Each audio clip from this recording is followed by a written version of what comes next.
തിരുവചന സന്ദേശങ്ങൾ ശ്രവിക്കുന്നതിനായി ഭാഗ്യവചനധാര ഇന്ന് തന്നെ സബ്സ്ക്രൈബ് ചെയ്യുക.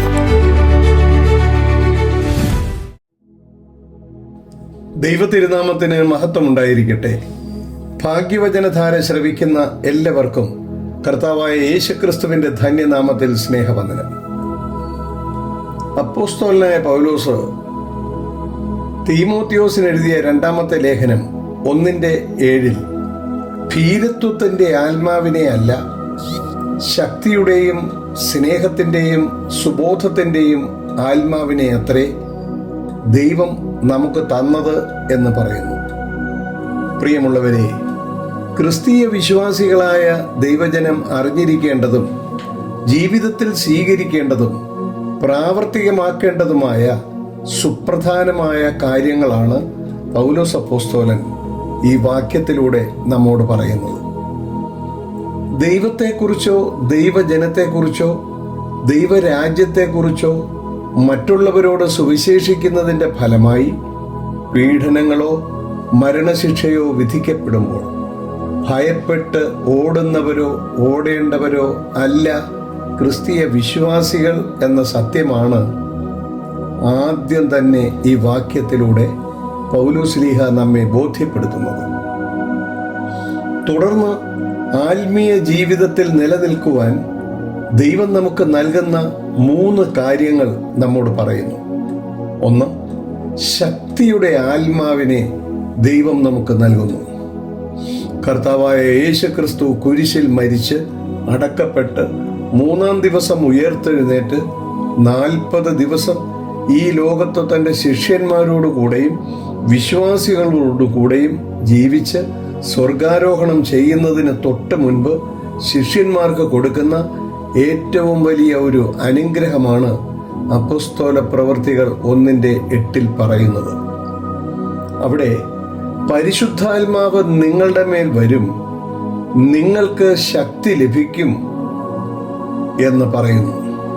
എന്തിനുള്ള ശക്തിയാണ് എന്ന് തൊട്ട് താഴെ പറയുന്നുണ്ട്. യേശുവിന് സാക്ഷ്യം വഹിക്കുന്നതിനുള്ള ശക്തിയാണ് ലഭിക്കുന്നത്.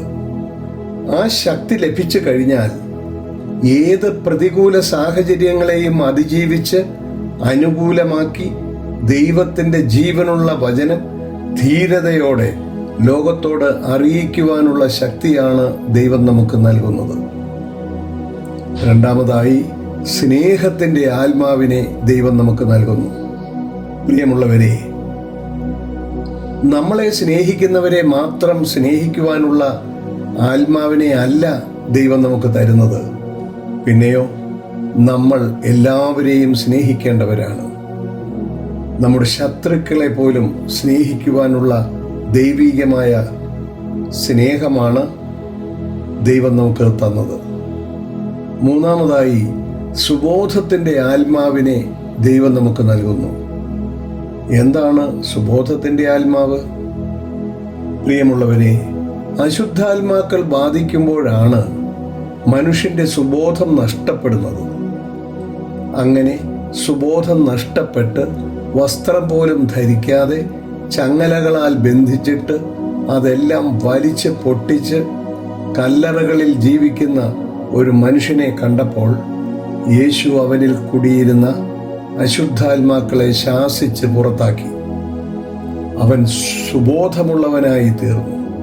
അവൻ വസ്ത്രം ധരിച്ച് യേശുവിൻ്റെ അടുക്കൽ ഇരിക്കുന്നത് കണ്ട് ജനം അത്ഭുതപ്പെട്ടുപോയി.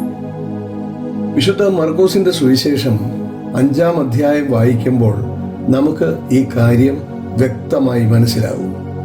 ഇതുപോലെ ഭയത്തിന് അടിമകളായി സുബോധം നഷ്ടപ്പെട്ട് വെറുപ്പിൻ്റെയും വിദ്വേഷത്തിൻ്റെയും പ്രതികാരത്തിൻ്റെയും വാശിയുടെയും അശുദ്ധാത്മാക്കൾ ബാധിച്ച നമ്മളിൽ നിന്നും അശുദ്ധാത്മാക്കളെ ശാസിച്ച് പുറത്ത് കളഞ്ഞ് സുബോധമുള്ളവരായി, ദൈവീകമായ സ്നേഹമുള്ളവരായി, ധൈര്യമുള്ളവരായി, ദൈവവചനം അനുസരിച്ച് ദയയും നന്മയും കരുണയും ദീർഘക്ഷമയും വിശ്വസ്തതയുമുള്ളവരായി ജീവിക്കുവാനും മറ്റുള്ളവരോട് സുവിശേഷം അറിയിക്കുവാനുമുള്ള കൃപകൾ നൽകി ദൈവം നമ്മളെ എല്ലാവരെയും അനുഗ്രഹിക്കട്ടെ എന്ന് പ്രാർത്ഥിക്കാം. നന്ദി.